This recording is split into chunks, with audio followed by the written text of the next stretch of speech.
Hi everybody, today we're going to read Mrs. Bibi's Elephant by Reza Dalvane. Mrs. Bibi had a very big pet elephant. Every day, they went out for a walk together.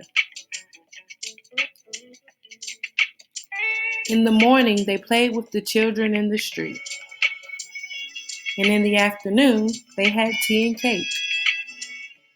At night, Mrs. Bibi told her elephant stories so that he would have nice dreams. But the townspeople didn't like Mrs. Bibi's elephant. They thought he was too big and too loud and caused too many traffic jams. They didn't understand why anyone would want a pet. They just caused trouble. The townspeople believed that homes should be filled with beautiful objects like chandeliers and jewelry. They said that instead of talking to an elephant, Mrs. Bibi should read the newspaper, check the stock market, and keep up to date with economics. But Mrs. Bibi didn't own any fancy objects, nor was she interested in checking the stock market or reading about economics.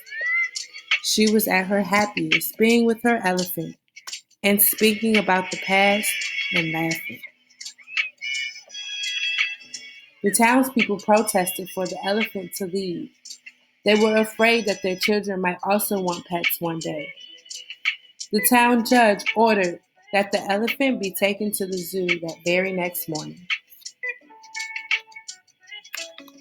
Mrs. Bibi was very sad that night. She hugged her elephant and told him stories until he fell asleep. She had to do something to stop them from taking her elephant away.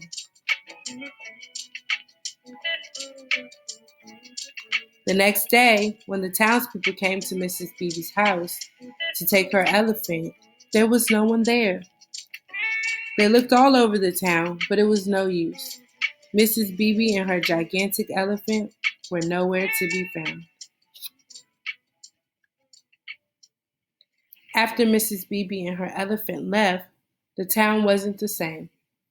The children stopped playing in the streets, people stopped smiling, and everyone felt as if something was missing.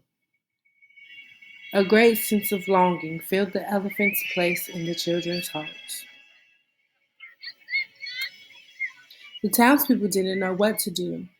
They realized how much happier the place was when Mrs. Bibi and her elephant were around. So they decided to make a change. The children would get their own pets and bring life back into their town. Some of the children picked dogs and others picked cats. Some even found their own elephants. Everyone learned that home is more than just a place for fancy objects and economics.